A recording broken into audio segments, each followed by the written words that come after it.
Kindness's Reward, Chapter 3, by A Very Strange.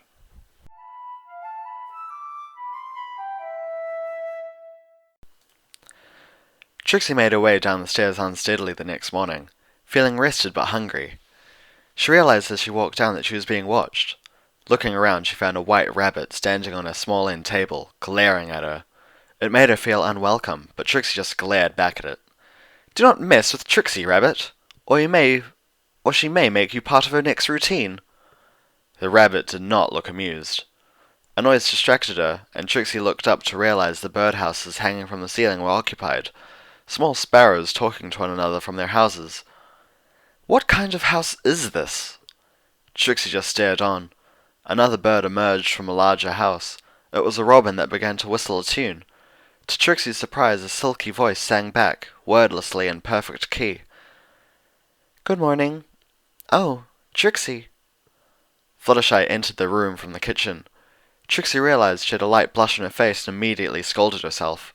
Why was she blushing? "Would you, like breakfast?" Fluttershy asked.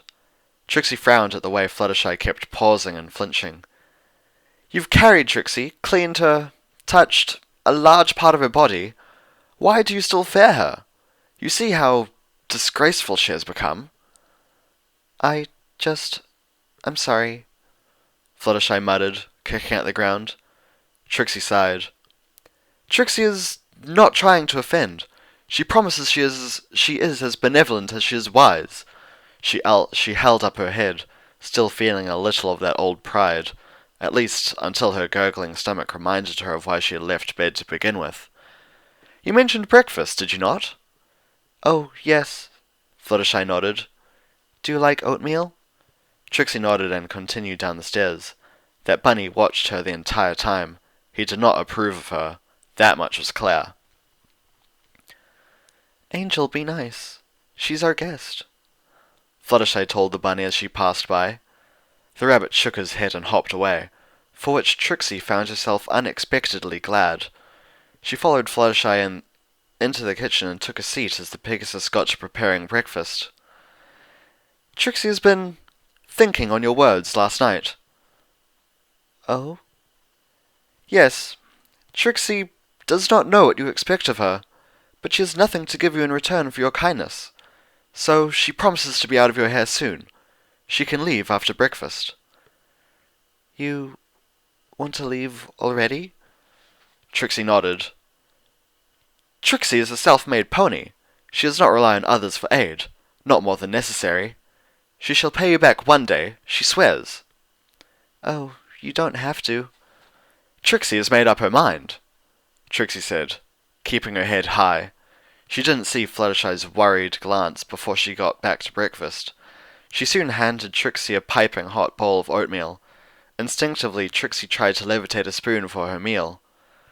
"That's a funny place to put a table leg," Trixie thought. She blinked.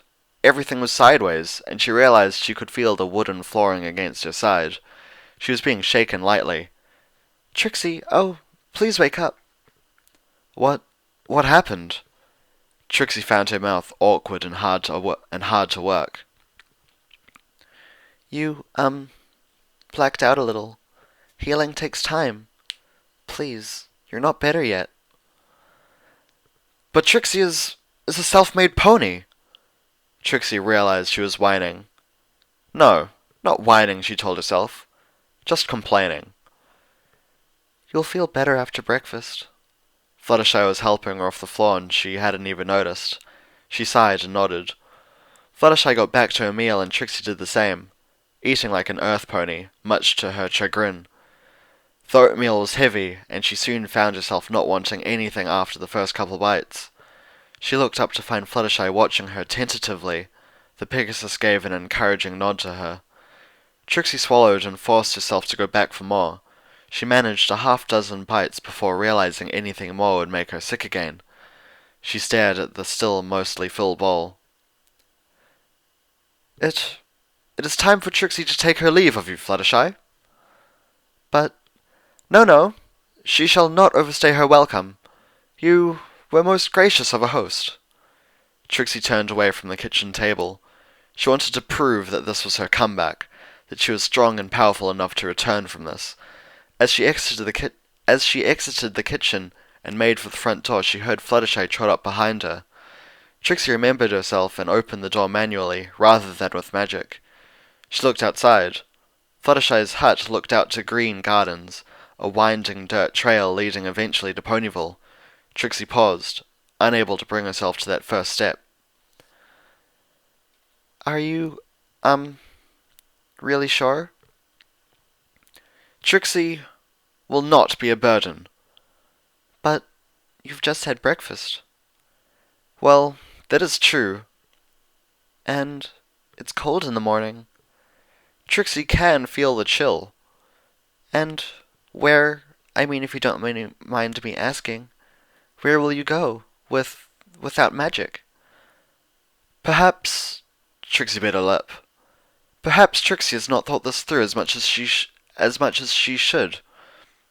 Would you like to stay for lunch? Well, Trixie is hardly the kind to turn down such a gracious offer. She turned away from the door. She glanced to Fluttershy, who clearly had more to say. Trixie sighed and nodded. Would you like to see Nurse Redheart? I'm, more used to caring for animals, not ponies. She looked guilty. Trixie looked herself over. You've done just fine as far as Trixie can tell. What about your magic? Trixie doubts any mere nurse might be able to help. Besides, Trixie simply needs her energy back. Oh, okay. So, Trixie turned to her. What precisely does a pony do with their days when they aren't wooing crowds of ponies? I take care of animals, and today is grocery day. Ah. Would you like to spend some time in the garden? I find it very refreshing. Yes, that sounds adequate. Trixie honestly had no idea how that sounded. A bit boring, perhaps. Still, Fluttershy's smile was comforting as she led Trixie out the back door.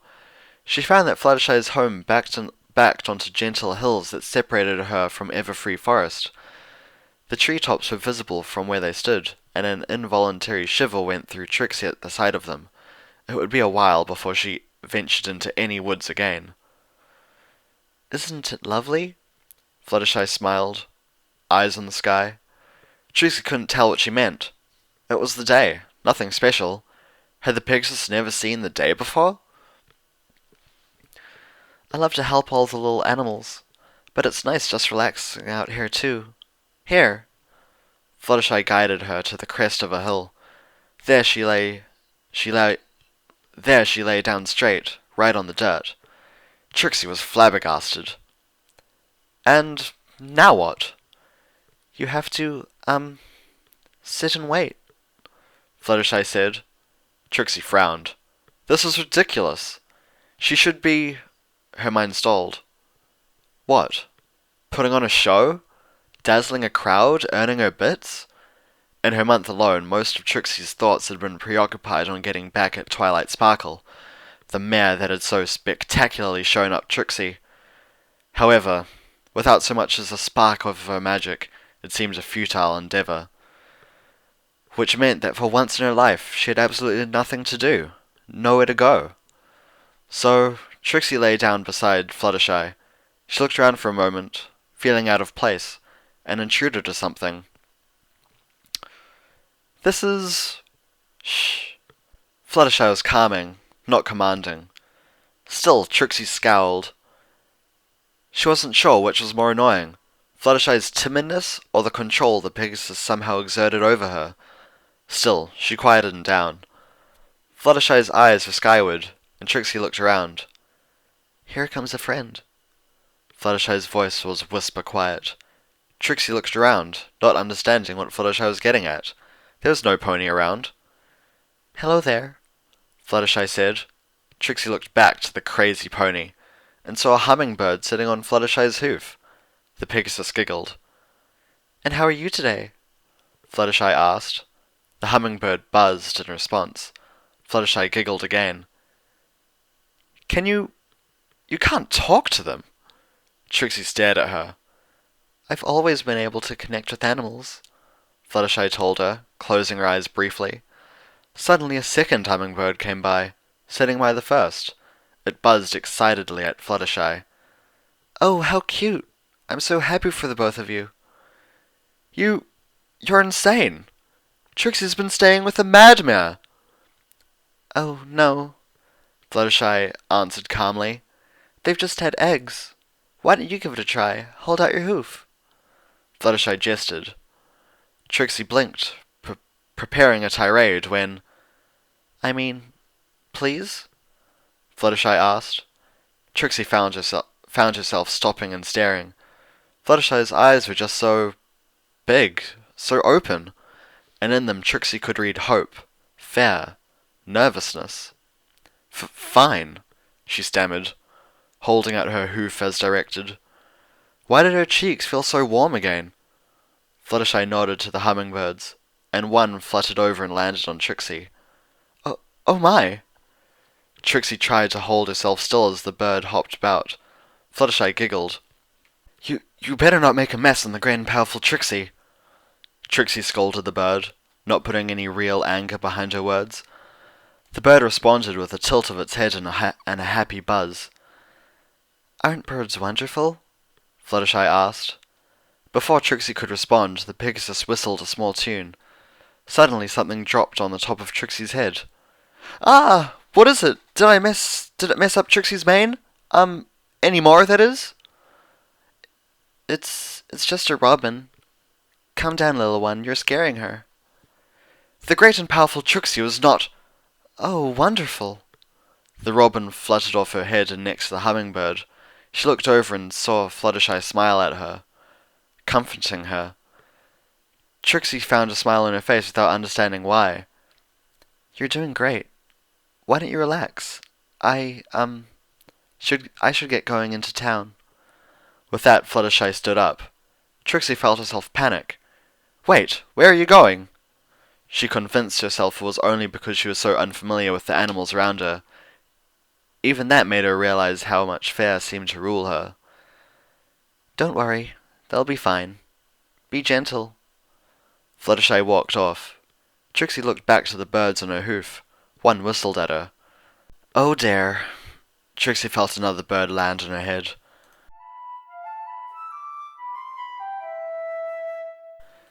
Several minutes later, Trixie felt paralyzed.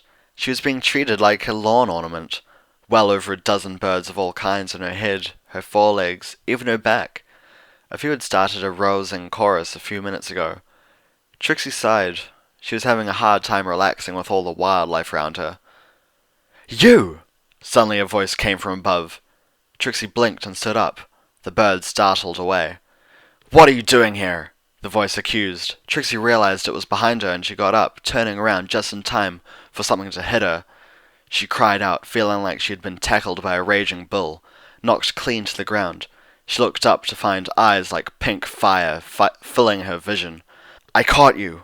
I don't know what you're up to. A blue Pegasus with a wild rainbow mane growled at her. Trixie felt her eyes water. Not only had the tackle made her side begin to burn, but the Pegasus was pinning her down, stepping on her legs and belly.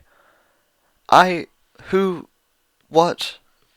The sense had been knocked out from her as she stammered. What are you doing here? Were you sneaking up on Fluttershy? Don't you dare hurt her. Hey, what happened to your mane? The Pegasus's fury was overcome with confusion. Are you crying? Please, get off Trixie. You're hurting her. Trixie knew she was whimpering, but she couldn't help it as the pain worsened. The brash Pegasus blinked. What? Oh, Colt, what's wrong with you? The Pegasus looked her over. She finally fluttered off Trixie. Trixie gasped and rolled onto her side. She choked back tears, the pain not subsiding.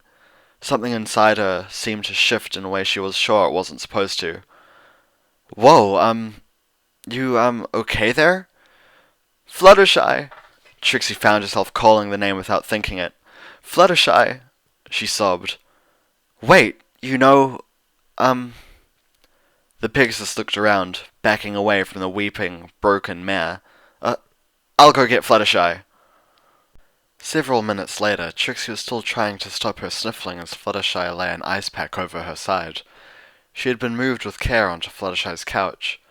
The Pegasus turned around and looked at her rainbow-maned companion, who watched them warily. She shrunk away under Fluttershy's gaze. "Why did you do that, Rainbow?" Fluttershy sounded more disappointed than angry. I don't know. I thought she was going to... I don't know." "So, you attacked her?" Fluttershy asked. Rainbow, which was her name as far as Trixie knew, looked away. "She didn't look bad until I got close. I was just trying to..." "Could you please go get Nurse Redheart?" Fluttershy asked. Rainbow blinked. "What?" I don't know, but I think she has a cracked rib now. She's really, really weak, Rainbow, and I can't leave her alone. Please?" "Okay, I'm sorry, Fluttershy."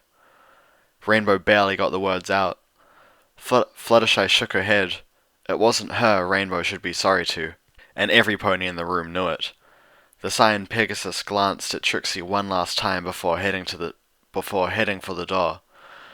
Fluttershy turned back to Trixie, who had lowered her head between her hooves. "Does it still hurt?" "Uh-huh," Trixie mumbled. Trixie remembers that Pegasus.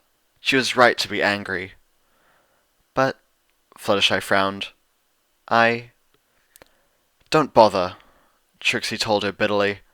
"Trixie gets it. Oh, goddesses, she gets it. Celestia must be punishing her for some transgression, though Trixie knows not. Helping her is a futile task. Something will come to break the once great and powerful Trixie again. Apparently she deserves this." Her expression was a mix of sorrow and stubbornness, part of her still refusing to give in. "No pony deserves this," Fluttershy whispered. Trixie looked up to see Fluttershy's eyes were wet. After all she had faced, it wasn't her aches or pains or distraught heart that broke her. It was the sight of such a gentle, caring creature so broken up that sent Trixie over the edge. She began to sob freely, weeping for herself and for everything that had happened. Her life was in tatters. She had lost everything, and for every step forward she took, she was just dragged back. She couldn't take it anymore. She felt a soft pressure on her face, and then over her back, around her. She blinked rapidly to clear her eyes. Fluttershy had stood up to wrap her arms around Trixie, forelegs round her neck, cheek brushing Trixie's own. Trixie paused, her mind going numb, not knowing how to react. She just lay there and felt Fluttershy around her, holding her tight. Slowly she found herself relaxing under the gentle hug, the tears beginning to dry. She resisted it at first, but the feeling was overwhelming. Calmness and tranquility practically radiated from the Pegasus. Trixie awkwardly guided her own forelegs round Fluttershy, bringing them to meet just above the Pegasus's wings. The movement ached, but she forced herself into it. She held Fluttershy tight, afraid that otherwise the mare would vanish and Trixie would find herself truly alone again. The words she had failed to tell Fluttershy last night came to her again. She didn't hesitate this time. "Thank you, Fluttershy. Thank you," she whispered. Fluttershy shifted and slowly brought herself out of the hug. Trixie feared she had ruined it, that she had done something wrong. Still, she had no choice but to let Fluttershy free. The Pegasus backed away. Trixie's fears were allayed when she saw Fluttershy's face, calm, smiling, eyes hopeful. "Better?" she asked. Trixie nodded. Despite the fact the pain was worse than ever, a blush spread across her face. The great and powerful Trixie did not weep, stammer, or hug random ponies. But the thought came to her. She wasn't exactly great or powerful anymore, was she? She felt that this thought should have depressed her more than it did. A knock on the door interrupted her thoughts. Fluttershy was at it right away. "Oh, hello. Please come in." Fluttershy stepped aside to let in a white earth pony with a red cross cutie mark, followed by a rainbow Pegasus, and then... Trixie gasped. There she was, The purple mare that had so thoroughly ruined Trixie's whole life. You! Trixie forced herself to her hooves. You! How dare you! She leaped from the couch and stumbled. The great and powerful Trixie will... The world swam in front of Trixie's eyes. She stumbled, but as always she found Fluttershy by her side. She could tell it was Twilight's voice, even if her vision was too far gone for her to make out the mare. I came when I heard Rainbow Dash searching for the nurse. Trixie, You came to mock Trixie, Trixie cried, gnashing her teeth. To see how you've laid Trixie so low, what you've done to her. Me? You blame me? If you hadn't... If... Trixie leaned more on Fluttershy, aware her legs could no longer support her. Trixie, I didn't bring in the Ursa Minor. I had to protect the town. I came because I was worried about you. I always worried where you ran off without any of your things. You... worried? Please, girls, she looks feverish. This unfamiliar voice must have come from the nurse. Try to get her back on the couch. Trixie felt herself lifted off her feet. She couldn't tell what was going on and realized her eyes were full of tears. She blinked them clear as best she could, but everything remained slightly blurry. She was panting. Fluttershy, she murmured. Yellow came across her field of vision and she smiled. Okay, she thought. She was safe now. With that, she closed her eyes, and her awareness of the world faded away.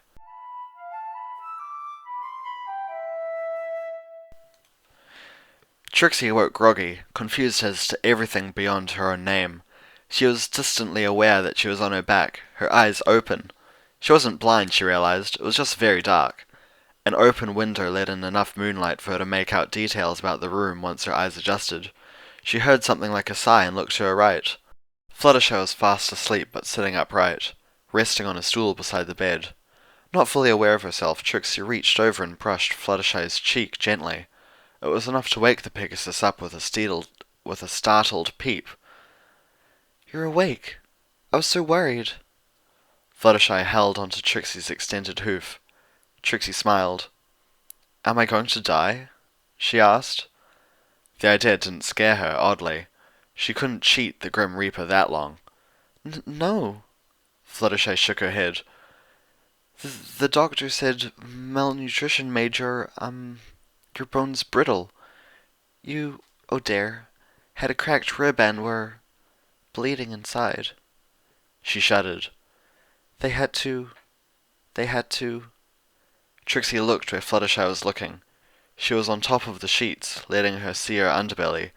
She had fresh stitches down her side. Part of her coat shared away around it. Trixie's senses began to come back to her, and she wrenched her gaze away. I can't afford such a... It's okay. Fluttershy hid behind her mane. It's paid for. Trixie slumped her head back on the pillow, staring at the ceiling. No more lies, she said. Why? You can't be that well off. You can't do this for any pony who comes by, or needs something. Why aren't I in a hospital now? Because you wanted to care for me yourself? Why? Why do you care? I don't understand. She heard Fluttershy shift, and when she looked over she found her caretaker had stood up, her front hooves on the bed. She looked so scared, and after a moment gathered the courage to speak, albeit whisper quiet. You are so lonely. I've been friends with Rainbow for a long time, and I knew. When she bragged the most, she was the most scared. I knew you were scared. And I wanted you to have a friend. I thought maybe I could be... She smiled. Don't worry. I don't have a lot of expenses. And with every pony coming to see me to take care of their pets, it was really no trouble. But why? What did you get out of it? Fluttershy smiled at her, simply and sweetly. Kindness is its own reward. I want to be your friend. Me? Yes. You seem so strong. So brave. Me? Trixie chuckled, but cut herself short with a wince as pain shot down her side. Fluttershy nodded, eyes darting to Trixie's stitches. You, well, never, ever gave up. How? A great and powerful amount of stupidity, Trixie said dryly. She looked away. I would be dead 10 times over if it wasn't for you. But you would have fought. I have always fought, Trixie said. Every day of my life. Really? Trixie? Yes? Could you, tell me about yourself, if you don't mind? What do you want to know?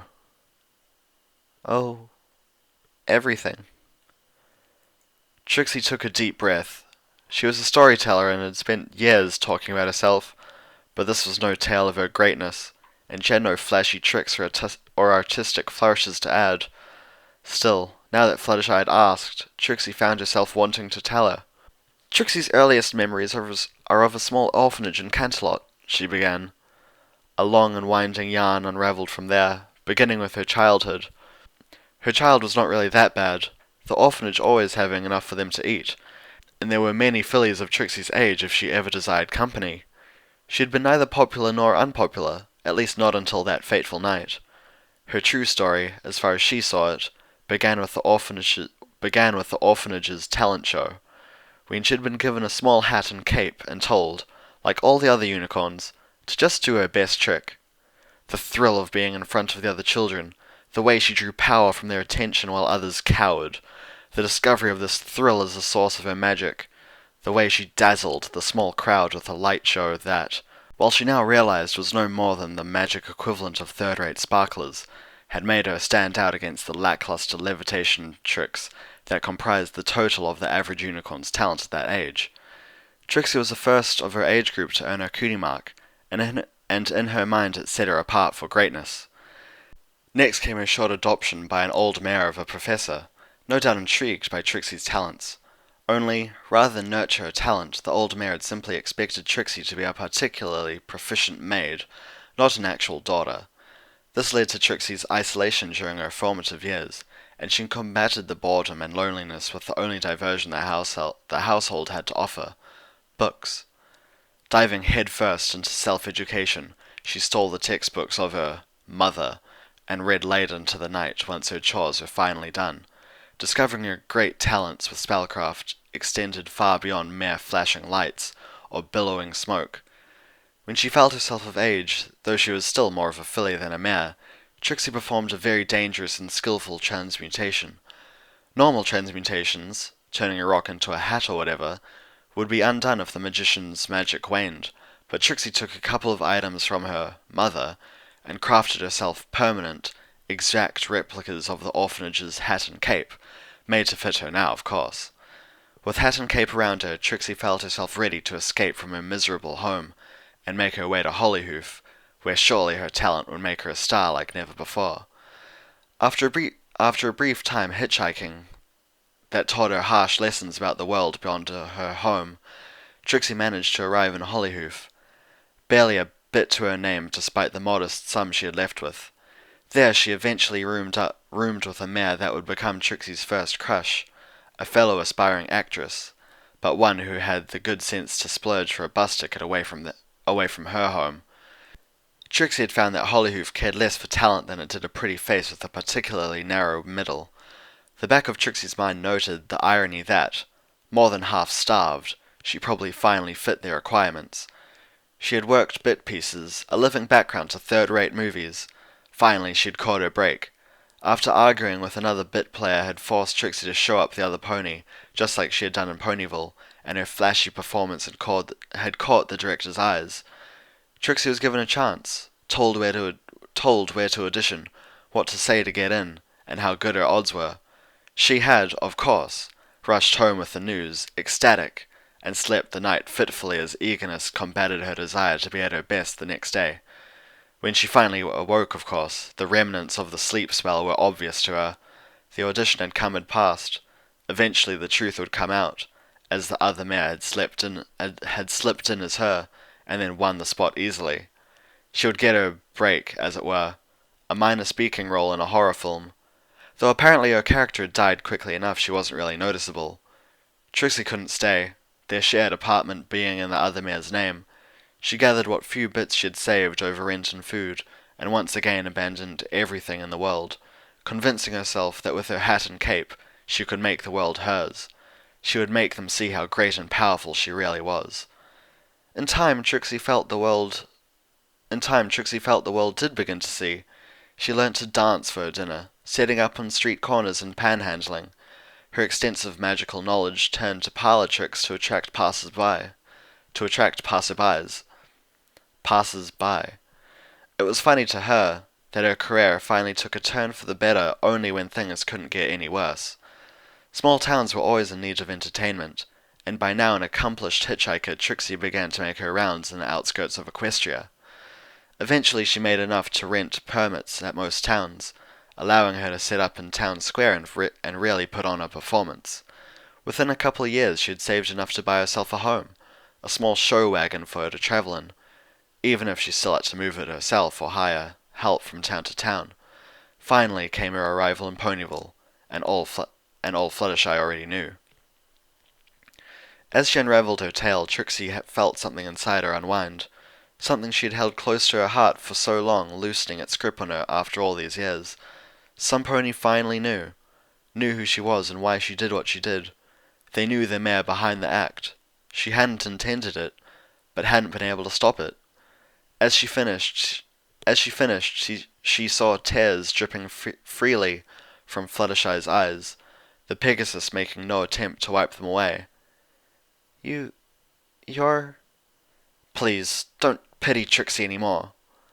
I don't, Fluttershy told her, finally wiping her eyes. She held out her arms, just looking at Trixie and waiting for her. Trixie smiled and inched over slowly, carefully. She held out her own arms and Fluttershy leaned in. They grasped one another in a gentle hug, resting their chins against one another's shoulders. Trixie's smile widened and she closed her eyes. She couldn't place the feeling that swept over her, but whatever it was, she didn't ever want it to end. Thank you, Fluttershy. I'm honored to call you my friend. Me too, Trixie. Heh. Trixie's not been much of a friend, has she? You'll have to be patient with her. You're fine, Fluttershy told her. Trixie had nothing to say, so she just squeezed Fluttershy a little tighter. Fluttershy squeaked, but that didn't stop her from holding Trixie tighter as well. Trixie didn't want her to let go, but her side began to ache. Fluttershy took her signal as she let go and they detangled from one another.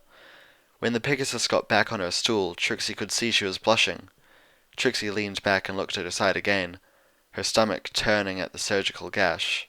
It looks to be healing well, she frowned. Was magic used? It doesn't look fresh. Fluttershy looked away, mumbling. It slowly came to Trixie what she was trying to say. Fluttershy, how long was Trixie out? Only, a day and a half. It's been over a day? Trixie yelped, immediately wincing. Ah. She studied Fluttershy's face. You cared for me, for Trixie, all throughout that? Yes.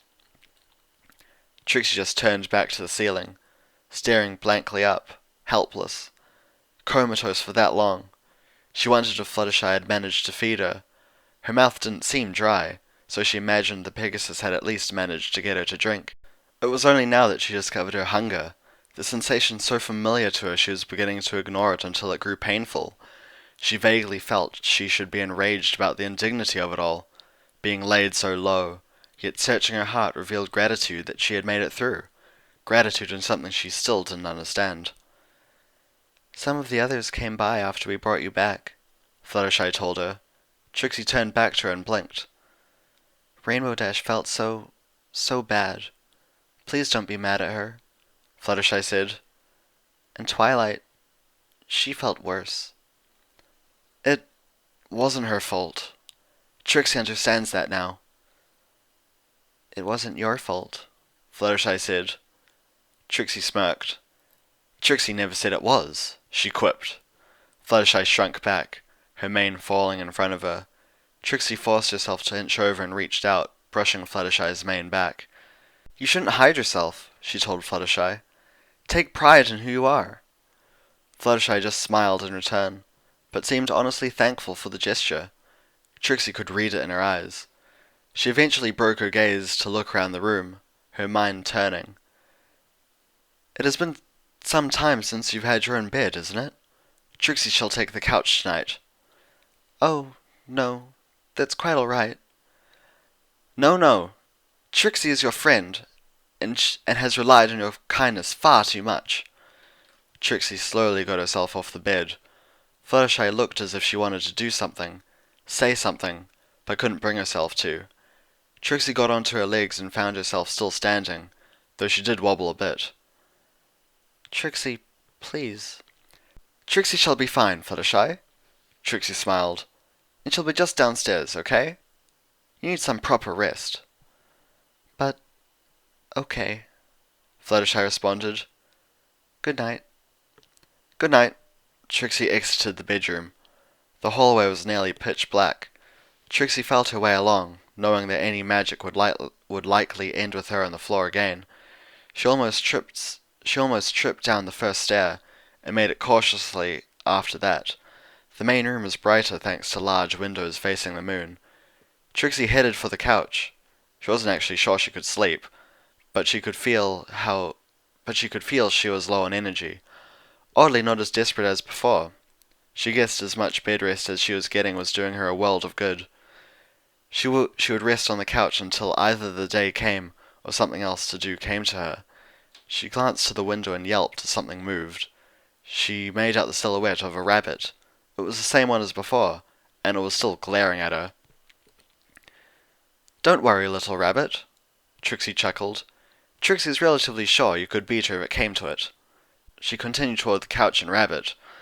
The bunny glanced to the staircase and back to her. Trixie felt that somehow she understood. Calm yourself. Trixie would never harm a hair on her head. She promises you that, Trixie said, climbing onto the couch. On second thought, maybe she could sleep after all. She would never let any harm come to Fluttershy. She yawned. I promise.